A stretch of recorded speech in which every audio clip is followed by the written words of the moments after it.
সুপ্রভাত বন্ধুরা। আজ হলো ২৭ ফেব্রুয়ারি শুক্রবার। আজকের সকালের বরাক উপত্যকার শ্রীভূমি, করিমগঞ্জ, শিলচর, হাইলাকান্দি সহ আসামের বিশেষ বিশেষ খবরগুলি হলো: আসাম সহ 10টি রাজ্যের 37টি আসনের জন্য নির্বাচনের বিজ্ঞপ্তি জারি। বিস্তারিত থাকবে প্রতিবেদনে। সুপ্রিম কোর্টের বড় নির্দেশ জারি। ন্যায়পালিকার দুর্নীতি পাঠে সন্নিবিষ্ট থাকা অষ্টম শ্রেণীর সমাজবিজ্ঞানের পাঠ্য বই নিষিদ্ধ করতে সুপ্রিম কোর্টের নির্দেশ। অসমের মুখ্যমন্ত্রী হিমন্ত বিশ্ব শর্মাকে হাইকোর্টের নোটিশ জারি। একটি বিশেষ সম্প্রদায়কে উদ্দেশ্য করে আপত্তিজনক মন্তব্য করার অভিযোগে গৌহাটি হাইকোর্টের গতকাল আসাম সরকার, ভারত সরকার তথা মুখ্যমন্ত্রী হিমন্ত বিশ্ব শর্মাকে নোটিশ জারি। সরকারি বিদ্যালয়ের শিক্ষকদের জন্য বড় খবর। এখন থেকে সরকারি বিদ্যালয়ের শিক্ষকদের আর্ন লিভ 10 দিন থেকে বাড়িয়ে 15 দিন করার আনুষ্ঠানিক বিজ্ঞপ্তি জারি। অসমের মুখ্যমন্ত্রী হিমন্ত বিশ্ব শর্মার জীবন অনুপ্রেরণা এবং নিযুত বাবু প্রকল্পের অধীনে গতকাল ছাত্রছাত্রীদের প্রত্যক্ষ লাভ হস্তান্তর ব্যবস্থায় অনুমোদন প্রদান। বরাক উপত্যকার শিলচরে 5 তারা হোটেল নির্মাণ সহ একাধিক সিদ্ধান্ত অসম মন্ত্রিসভায়। এবং নেহেরুর মূর্তি ভাঙচুরের প্রতিবাদে লক্ষ্মীপুরে ধর্ণা কংগ্রেসের। তাহলে বিস্তারিত খবরে যাওয়ার আগে অবশ্যই ভিডিওটিতে একটি লাইক দিয়ে চ্যানেলটি সাবস্ক্রাইব করে পাশের বেল আইকনটি বাজিয়ে রাখবেন এবং ফেসবুক পেজে দেখে থাকলে পেজটি ফলো করে ভিডিওটি শেয়ার করবেন, যাতে সঠিক খবরগুলি সবার কাছে পৌঁছাতে পারি। এবার শুনুন আজকের খবরের বিস্তারিত। প্রথম খবর, আসাম সহ 10টি রাজ্যের 37টি আসনের জন্য নির্বাচনের বিজ্ঞপ্তি জারি। আসাম সহ দেশের 10টি রাজ্যের 37টি রাজ্যসভা আসনের নির্বাচনের জন্য নির্বাচন কমিশন আনুষ্ঠানিক বিজ্ঞপ্তি জারি করেছে। সেই অনুসারে গতকাল থেকে আগামী 5 মার্চ পর্যন্ত প্রার্থীরা মনোনয়নপত্র দাখিল করতে পারবেন। ভোট গ্রহণ আগামী 16 মার্চ অনুষ্ঠিত হবে।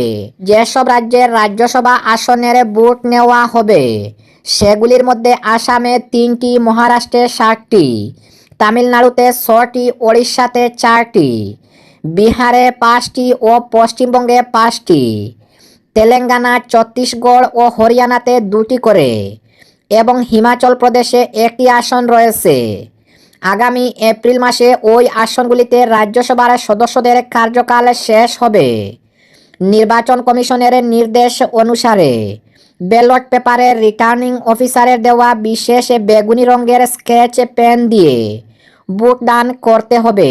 রাজ্যসভা নির্বাচনে অন্য কোনো ধরনের কলম ব্যবহার করা যাবে না। আসামে যে 3 জনের রাজ্যসভা সদস্যের কার্যকালের মেয়াদ শেষ হচ্ছে তারা হলেন বিজেপির রামেশ্বর তেলী ও ভুবনেশ্বর কলিতা এবং অজিত ভুইয়া। অপরদিকে সুপ্রিম কোর্টের বড় নির্দেশ জারি। ন্যায়পালিকার দুর্নীতি পাঠে সন্নিবিষ্ট থাকা অষ্টম শ্রেণীর সমাজবিজ্ঞানের পাঠ্য বই নিষিদ্ধ করতে সুপ্রিম কোর্টের নির্দেশ। সুপ্রিম কোর্টের বিচার বিভাগে দুর্নীতি বিষয়ক পাঠে সন্নিবিষ্ট থাকা এনসিইআরটির অষ্টম শ্রেণীর সমাজবিজ্ঞানের পাঠ্যপুস্তকটি তৎকালীনভাবে নিষিদ্ধ করার নির্দেশ দিয়েছে মুখ্য বিচারপতি সূর্যকান্ত, বিচারপতি জয়মাল্য বাগচি এবং বিচারপতি বিপুল এন পাঞ্চলিকে নিয়ে গঠিত ডিভিশন বেঞ্চ। গতকাল দেওয়া এক নির্দেশে কেন্দ্রীয় বিদ্যালয় শিক্ষা বিভাগের সচিব এবং এনসিইআরটির অধ্যক্ষকে তাদের বিরুদ্ধে কেন আদালত অবমাননার মামলা করা হবে না সেই বিষয়ে বিজ্ঞপ্তি জারি করেছে। এক নির্দেশে সর্বোচ্চ আদালতে সুপ্রিম কোর্ট এই পাঠ্যপুস্তকটির প্রতিলিপি অনতিবিলম্বে বাজেয়াপ্ত করতে এনসিইআরটিকে কঠোর নির্দেশ জারি করেছে। উল্লেখ্য, এনসিইআরটির গুদামে বর্তমানে 2,24,962টি এই পাঠ্যপুস্তক রয়েছে।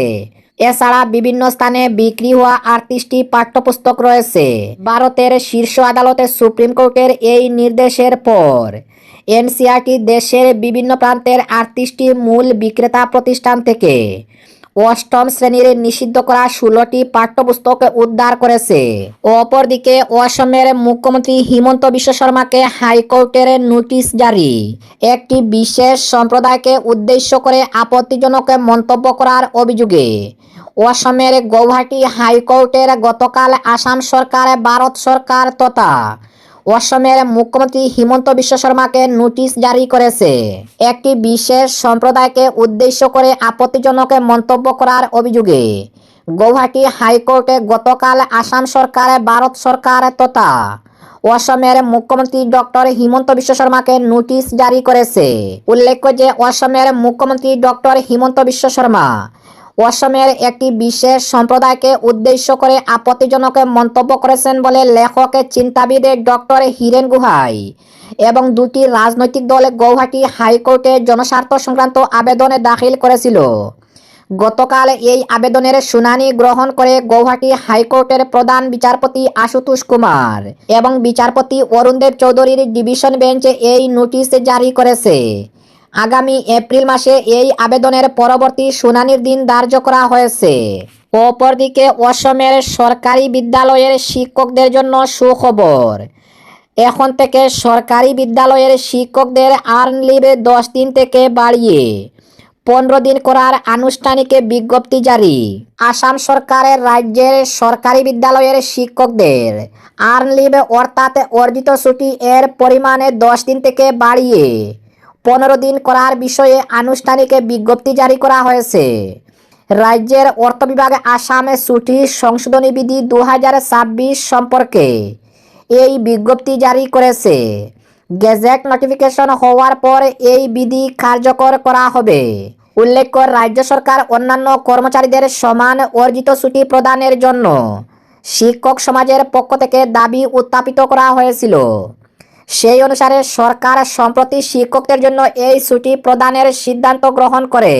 অপরদিকে অসমের মুখ্যমন্ত্রীর জীবন প্রেরণা, জীবন অনুপ্রেরণা এবং নিযুত বাবু প্রকল্পের অধীনে গতকাল ছাত্রছাত্রীদের প্রত্যক্ষ লাভ হস্তান্তর ব্যবস্থায় অনুমোদন প্রদান।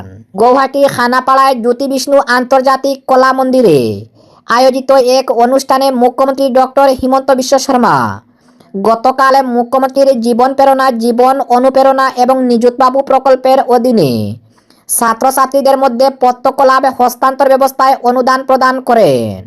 জীবন প্রেরণা প্রকল্পের অধীনে সরকারি অথবা সরকার অধিগৃহীত প্রতিষ্ঠান থেকে 2025 সালে স্নাতক ডিগ্রি লাভ করা ছাত্রছাত্রীরা 1 বছরের জন্য 2500 টাকা করে লাভ করবে।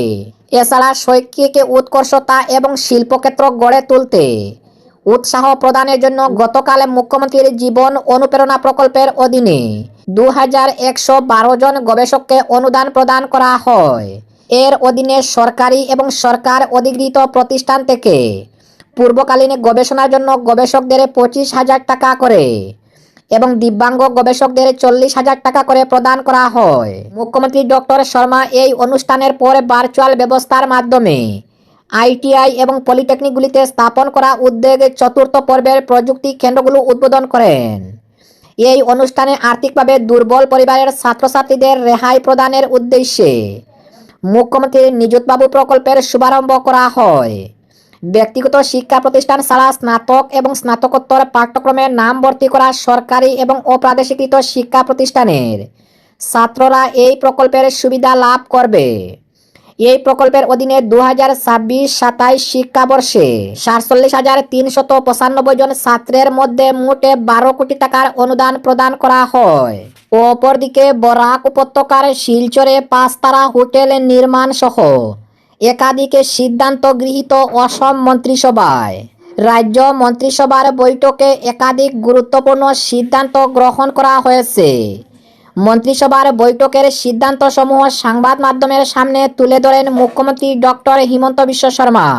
গতকালের মন্ত্রিসভার বৈঠকে লোক নির্মাণ বিভাগে পিডব্লিউ এর 57 জন প্রকৌশলীর চাকরি নিয়মিতকরণের সিদ্ধান্ত নেওয়া হয়েছে।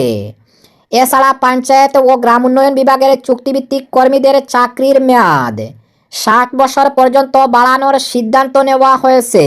তবে এই সিদ্ধান্ত 45 বছর বা তার বেশি বয়সী কর্মচারীর ক্ষেত্রে প্রযোজ্য হবে।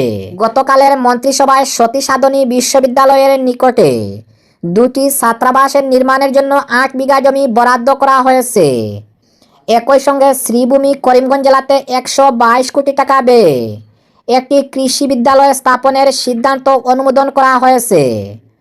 অন্যদিকে গৌহাটির দারাপুর এলাকায় জাহাজ নির্মাণ প্রকল্প স্থাপনের জন্য একটি কোম্পানিকে অনুমতি দেওয়া হয়েছে। পাশাপাশি শিলচর শহরে একটি 5 তারা হোটেল নির্মাণের অনুমোদন প্রদান করা হয়েছে মন্ত্রিসভায়।